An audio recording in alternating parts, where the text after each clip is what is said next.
Bharatiya Janata party के बहुत वरिष्ठ नेता, हरियाणा के यशस्वी मुख्यमंत्री श्री नायब सिंह सैनी जी की कैबिनेट में पीडब्ल्यूडी एवं जन स्वास्थ्य मंत्री आर्य रणवीर गंगवा जी का आप सबसे निवेदन करूंगा, एक बार जोरदार ताली से ताली देगा। पार्टी के हमारे यशस्वी जिलाध्यक्ष भाई अशोक सैनी जी, हमारी सभा के प्रधान एडवोकेट भाई विजय सैनी जी, पिछड़ा आयोग के पूर्व चेयरमैन बड़े भाई सतबीर वर्मा जी, एक देश एक चुनाव पर जिन्होंने अपना संबोधन रखा ऐसे भाई अनिल नागपाल जी, हमारे नगर पालिका के चेयरमैन भाई रमेश जी, वाइस चेयरमैन ताराचंद नलवा जी, पूर्व चेयरमैन प्रतिनिधि भाई पंकज बादल जी, हमारे मंडल के अध्यक्ष भाई कुमार सुंदरा जी,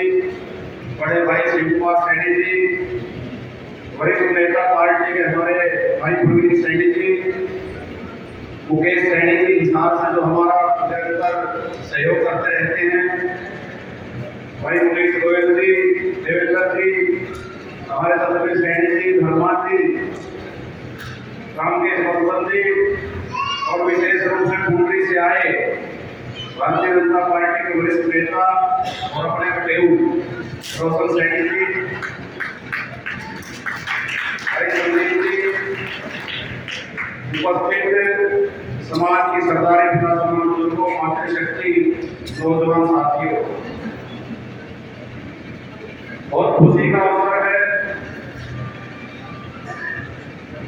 क्योंकि कई साल पहले जिस भवन की आधारशिला रखी गई थी और भाई प्रवीण सैनी जी और पूरी समाज में सहयोग करते हुए आज एक सुंदर भवन का निर्माण हुआ है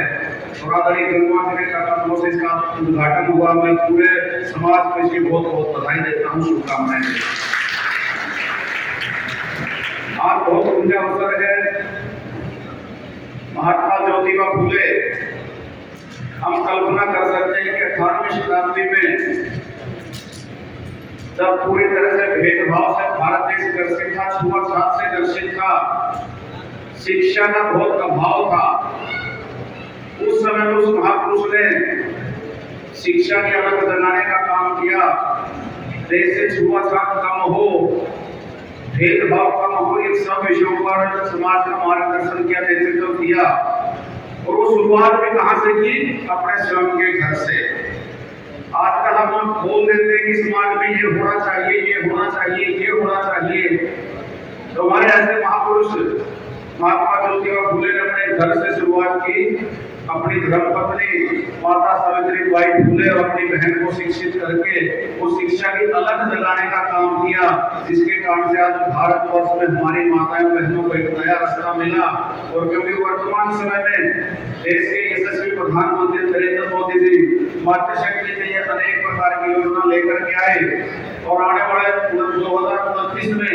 माताओं बहनों के लिए राजनीतिक क्षेत्र में भी 33% आरक्षण देने का काम किया। और हमारी हरियाणा प्रदेश की सरकार ने पंचायती राज संस्थाओं में माताओं बहनों के लिए 50% आरक्षण दे करके माताओं बहनें भी आगे बढ़े, मुख्य धारा है। उसके लिए महात्मा ज्योतिबा फुले जैसे महापुरुषों के दिखाए हुए रास्ते पर चलते हुए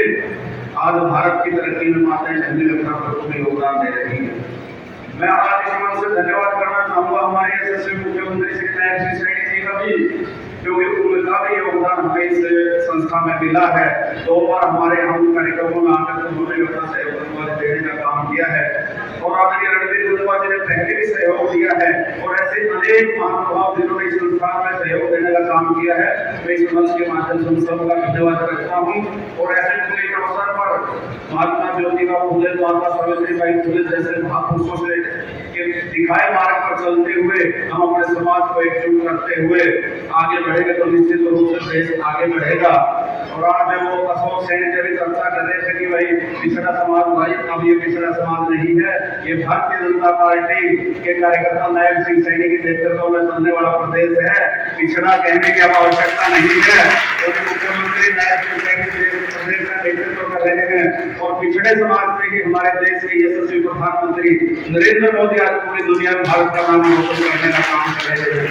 इसलिए किसी प्रकार के संशय में समाज को डालने की जरूरत नहीं है। हम सब मिलकर के देश को आगे बढ़ाने का काम करेंगे। आप सबका बहुत बहुत धन्यवाद। भारत माता की जय।